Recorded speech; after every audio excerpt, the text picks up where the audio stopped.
Welcome back to my YouTube channel. हमारा next chapter है cash flow statement.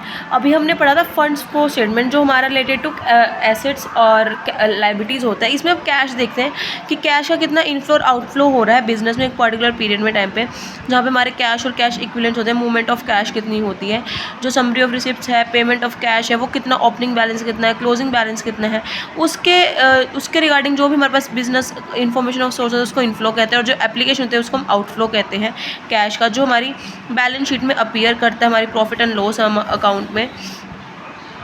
उसके बाद हम ये देखते हैं कि क्या रीजंस है, क्या चेंजेस आ रहा है हमारे बिजनेस में कैश की पोजीशंस में। ट्रांजैक्शन मतलब इंक्रीज़ कर रहा है कैश बैलेंस, उसको इनफ्लो कहते हैं। अगर डिक्रीज़ कर रहा है उसको आउटफ्लो कहते हैं। क्या क्या 3 एक्टिविटीज़ जो ऑपरेटिंग है, इन्वेस्टिंग है, फाइनेंसिंग एक्टिविटीज़ है वो करी जाती हैं, हम उनको भी हम रीड आउट करेंगे। ऑब्जेक्टिव्स एंड यूजेस या फिर advantages and importance cash flow statement की। सबसे पहला एनालाइजेशन ऑफ कैश पोजीशन। ये एनालाइज करते हैं कि क्या रीज़न है लोअर और हायर कैश बैलेंसेस होने का। एक फर्म में लोअर कैश क्यों हो रहा है, हायर क्यों हो रहा है, क्या नेट प्रॉफिट्स लोअर हो रहे हैं। तो कैश फ्लो में एक्सप्लेन करते हैं कि क्या कॉजेज है उस पोजीशन के। शॉर्ट टर्म कैश प्लानिंग या मैनेजमेंट। जो कैश फ्लो स्टेटमेंट है वो हमें हेल्प करता है शॉर्ट टर्म प्लानिंग के लिए, मैनेजमेंट के लिए। साथ ही साथ पोजीशंस भी रिवील करता है कितनी सरप्लस और डेफिसिट हो रही है कैश की, उसी के अकॉर्डिंग मैनेजमेंट प्लान करती है, प्रॉपर इन्वेस्टमेंट करती है, सरप्लस देखती है कैश का, और जो भी हमारे सोर्सेज हैं उनको ओवरकम करती है और डेफिसिट से मीट करने की के लिए प्लानिंग और मैनेजमेंट करती है। ठीक है। Evolution of liquidity. Liquidity means क्या क्या एबिलिटी है करंट ऑब्लिगेशन से मीट कर पा रहे हैं, नहीं उस एग्जैक्ट टाइम पे पेमेंट दे पा रहे हैं क्रेडिटर्स की, रीपेमेंट हो रही है बैंक की, क्या डिस्क्लोज कर रही है लिक्विडिटी पोजीशन हमारे बेटर वे में। जो हमारे बैंक्स है, फाइनेंशियल इंस्टीट्यूशन है, क्या वो इवोल्यूट कर पा रहे हैं उस लिक्विडिटी ऑफ द फर्म को। Analysis of cash flow from different activities. हमें देखना कि जो हमारा कैश को डिस्क्लोज करना operating, investing and finance activity से सेपरेटली क्लियरली इंडिकेट करता है कि क्या डायरेक्ट कैश फ्लो हो रहा है और क्या प्रॉपर गाइडलाइंस हमें होनी चाहिए प्रॉपर कैश फ्लो स्टेटमेंट की होने के लिए। कंपेयर करता है हमारी ऑपरेटिंग परफॉर्मेंसेस को कि क्या डिफरेंट क्या क्या एलिमिनेट, हमें इफेक्ट्स को एलिमिनेट करना पड़ेगा, क्या अकाउंटिंग ट्रीटमेंट्स लाने पड़ेंगे हमारी सेम ट्रांजैक्शन और इवेंट्स के लिए। हेल्पफुल करता है हमें एस्टिमेट करने के लिए कि क्या हिस्टोरिकल कैश इन्फॉर्मेशन प्रोवाइड करी जाए, क्या एक्यूरेट टाइमिंग और सर्टेनिटी लानी चाहिए। साथ ही साथ एक्यूरेसी चेक करते हैं हमारे पास्ट सैम्पल्स इन्फॉर्मेशन की भी। हमें हेल्प करता है पॉलिसीज़ को फॉर्मुलेट करने में, जो भी हमारे इन्फॉर्मेशन है, वेरियस पॉलिसीज़ है, रीपेमेंट है, लोन टर्म्स की एक्सपेंशंस हैं, उन सब की।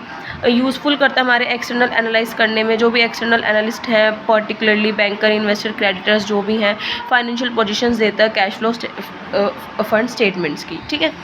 लिमिटेशंस क्या है, प्रॉब्लम आती है हमें true liquid position find out करने में, क्योंकि हमें रिवील करना बहुत मुश्किल हो जाता है इनफ्लो कितना हो रहा है, आउटफ्लो कितना हो रहा है, हम डिस्क्लोज नहीं कर पाते मतलब एट प्रेजेंट कि हमारी क्या ट्रू लिक्विड पोजीशन है। सब्स्टिट्यूट नहीं कर पाते हमारे इनकम स्टेटमेंट का, क्योंकि जो भी बहुत केसेस होते हैं कैश और नॉन कैश, तो हमें वहाँ पे काफ़ी ज़्यादा आइटम्स कंसिडर करनी पड़ती है कैश की, जहाँ पे वाइड डिफरेंस आ जाता है हमारे नेट प्रॉफिट में और कैश फ्रॉम ऑपरेशंस में। जो भी हमारे रिप्लेसमेंट होती है फंड फ्लो की, वो कभी रिप्लेस नहीं कर पाते हमारे फंड फ्लो स्टेटमेंट्स को। तो जो फाइनेंशियल पोजीशन है एंटरप्राइज की, जो हमारे टोटल बैलेंसेस है उसको इन्फ्लुएंस करना पड़ता है, उनको पोस्टपोन करना पड़ता है। ठीक है। डिफरेंस क्या है हमारे कैश फ्लो और फंड फ्लो में, देखिए जो कंसेप्ट है कैश फ्लो का वो नैरो है और हमारे फंड का वाइडर है। जो कैश फ्लो है वो कैश ऑन बेसिस अकाउंटिंग पे है, एक्रू, और फंड फ्लो हमारा एक्रूअल बेसिस पे है। जो स्टेटमेंट ऑफ वर्किंग कैपिटल क्या है, जो हमारा कैश फ्लो है वो वर्किंग कैपिटल प्रिपेयर सेपरेटली करता है, जो फंड फ्लो है उसमें ऐसा कोई भी नहीं है, वो सिर्फ कैश फ्लो ही करता है। जो कैश फ्लो है वो चेंजेस को एक्सप्लेन करता है कैश और कैश इक्विवेलेंट को, और जो फंड्स है वो हमारे वर्किंग कैपिटल के उसको एक्सप्लेन करता है। कैश बैलेंसेस, जो कैश फंड फ्लो स्टेटमेंट है वो कैश बैलेंसेस को दिखाता है, और जो हमारा फंड फ्लो है वो जो उनके अंडर हेड है करंट एसेट्स के उनको दिखाता है। जो कैश फ्लो है वो हमारी बहुत यूज़फुल है शॉर्ट टर्म प्लानिंग के लिए, और जो फंड फ्लो है वो हमारी मीडियम और लॉन्ग टर्म प्लानिंग के लिए। जो कैश फ्लो का फोकस है यही है कि हमारा क्या इफेक्ट है ऑपरेटिंग, इन्वेस्टिंग और फाइनेंसिंग एक्टिविटीज़ पर, और जो हमारा फंड फ्लो है उसका है कि क्या चेंज आ रहा है हमारी वर्किंग कैपिटल पर। ठीक है। प्रैक्टिकल यूटिलिटी, जो इसको रहने दो, ये इंपॉर्टेंट नहीं है, नेक्स्ट पॉइंट भी रहने दो। ठीक है। ये 2 पॉइंट मत करना, 7 ही कर लेना, enough. Different between cash flow statement and cash budget. जो कैश फ्लो स्टेटमेंट है वो हमारे डिटेल और एनालाइज करता है हिस्टोरिकल चेंजेस पर। कैश बट हमारी प्रेजेंट और फ्यूचर एस्टिमेट्स को लगाता है, रिसिप्ट और पेमेंट ऑफ कैश को। एक्चुअल और एस्टिमेशन, जो कैश फ्लो है वो हमारा एक्चुअल डाटा के ऊपर बेस्ड होता है और जो कैश बट है वो हमारा एस्टिमेट पे होता है। डिफरेंस ऑफ पीरियड, जो कैश फ्लो है वो हम प्रिपेयर करते हैं होल अमाउंटिंग ईयर में, मतलब एनुअल बेसिस पर। जो कैश है वो monthly, yearly, half yearly, quarterly भी हम प्रिपेयर कर सकते हैं। जो कैश बट है उसका इंटरनल पर्पस है और जो कैश फ्लो है वो बहुत यूज़फुल है हमारी इंटरनल मैनेजमेंट के लिए और एक्सटर्नल के लिए भी, ठीक है। बेसिस ऑफ प्रिपरेशन, जो कैश फ्लो है वो हमारी balance sheet, profit and loss account, इनको प्रिपेयर करता है और जो कैश बट है वो हमारे पास्ट रिकॉर्ड, फ्यूचर पॉसिबिलिटीज़ और वेरियस एक्सटर्नल सोर्सेज को ही प्रिपेयर करता है। अवेलेबिलिटी ऑफ इन्फॉर्मेशन, जो कैश फ्लो स्टेटमेंट है वो हमारे वेरियस सोर्स को रिसीव करता है, पर्टिकुलर यूटिलाइज करता है। और जो कैश बजट है वो हमारे रिक्वायर्ड, जो हमें ऑपरेटिंग एक्टिविटीज़ पे रिक्वायर्ड है, एस्टिमेशन प्रोवाइड करता है और क्या क्या सोर्सेज की रिक्वायरमेंट है उनके बारे में हमें इन्फॉर्मेशन देता है, ठीक है। उसके बाद आता है कि क्या क्या अकाउंटिंग स्टैंडर्ड्स हैं हमारे कैश फ्लो स्टेटमेंट्स के। यही चीज़ आते हैं, कैश क्या है, कैश इक्विवेलेंट्स क्या है, कैश फ्लो कैसे हो रहा है, टैक्स क्या है, ये सारी वही इंपॉर्टेंट टर्म्स है जो आती हैं, ठीक है। प्रिपेयर कैसे करते हैं कैश फ्लो को? सबसे पहले हमें बैलेंस शीट को प्रिपेयर करना पड़ता है, फिर उसमें इनकम स्टेटमेंट्स को लाना पड़ता है, जो भी हमारे पास एडिशनल इन्फॉर्मेशन है उनके रिगार्डिंग हम काम करते हैं। फिर जो भी वेरियस एक्टिविटीज़ है उन पे, मतलब ऑपरेटिंग है, इन्वेस्टिंग है, फाइनेंसिंग है, उनको देखते हैं क्या इंक्रीज़ और डिक्रीज़ हो रहा है, उनको फिर मेज़र करते हैं, फिर रिकगनाइज़ करते हैं कि बैलेंसेस क्या है कैश और कैशिंग में, फिर हमारा वर्किंग नोट प्रिपेयर होता है, ठीक है। सबसे पहले 3 टाइप के होते हैं ऑपरेटिंग। सबसे पहले ऑपरेटिंग पढ़ते हैं, उसमें कैश फ्लो क्या होगा कि जो भी है सेल ऑफ गुड्स और सर्विसेज से रेंडर होती हैं, रॉयल्टी क्या है, फी, कमीशन और अदर रिवेन्यू क्या है। आउटफ्लो में क्या आएगा कि सप्लायर ऑफ गुड्स और सर्विसेज क्या क्या हो रही है कैश पेमेंट में, कैश पेमेंट कितनी हो रही है एम्प्लॉयज़ को, रिसिप्ट कितनी है, इंश्योरेंस कंपनी के प्रीमियम्स क्या है, रिफंड्स क्या है, ये सारी चीज़ें, ठीक है।